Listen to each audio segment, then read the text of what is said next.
Hi, and welcome to today's video about the grey squirrel.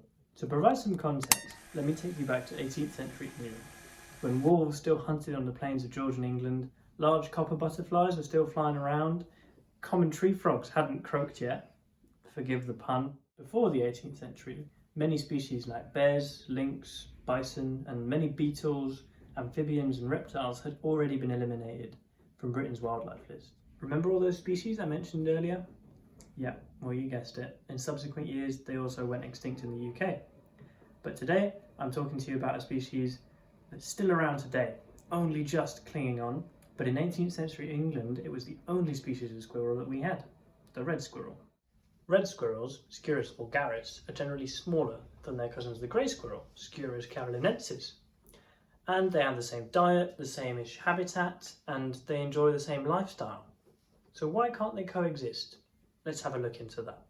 Now, I know I said today's video was about the grey squirrel, but bear with me. Both squirrels' fates are inherently intertwined. This brings us nicely to the early 19th century, when grey squirrels were brought over from Northeast America to the UK. Now, originally they were supposed to be decorative in rich people's private woodland to make it look more interesting. But it turns out they brought with them a deadly virus that ended up decimating most of the red squirrels in the local area. This virus was Squirrel Pox.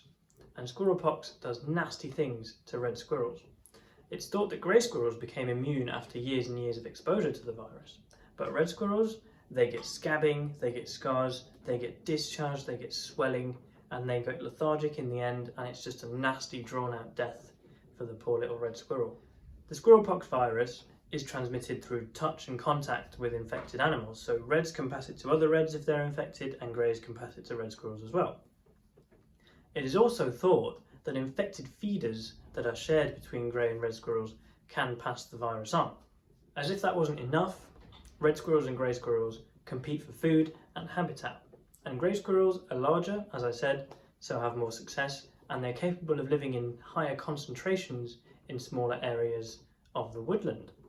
They also have a higher tolerance for tannins, which are quite high in young acorns, which red squirrels can't eat because of their lower tolerance for tannins. So if the grey squirrels are eating the acorns before they mature, then the red squirrels never get to them. In spite of these overwhelming odds, the red squirrel lives on in the UK, in places like Brownsea Island, Anglesey, the Isle of Wight, the Formby Coast and woodlands in Northumberland and the Lake District. Overall, red squirrel populations are doing quite well, as they also live in Europe and Northern Asia, where their populations are very healthy. So, in the UK, what can we do to help them? Well, the main problem is the overwhelming grey squirrel population, the main purpose of my talk today. So there's around 2.5 million grey squirrels in the UK now, a number that is insanely difficult to keep under control. Grey squirrels have a lifespan of 2 to 5 years, and they can have 2 litters a year with up to 4 pups, makes them very successful breeders. They're also very cunning animals, and as I've said, they're quite tame, and they are also quite friendly. Obviously, eradicating grey squirrels is a very difficult thing to do. Now, if the populations are kept under control, it is possible for the red squirrels to re-establish a foothold, but they need our help. So we need to make sure we're cleaning feeders and cleaning traps that are used by grey and red squirrels, and making sure that grey squirrels don't overrun red squirrel populated areas. Populations are still being controlled in areas where red squirrels are still there, and we also have to preserve the strongholds of red squirrel populations where there are no grey squirrels. And who knows? One day, maybe the red squirrel will establish a resistance to the Squirrelpox virus as well and be able to come back in strength. But until then, we just have to preserve the ones that are left. Now, a little bit about grey squirrels. Yeah, they're a common sight in parks all around the UK now, and they're actually quite famous for being quite tame, and so people get along with them well. So hunting them isn't a very well perceived activity, but it is something that is necessary in some areas to keep the red squirrels alive. We can also translocate, which means moving the grey squirrels, but that's a big undertaking and costs a lot of money. We can happily live with grey squirrels. Unfortunately, red squirrels can't.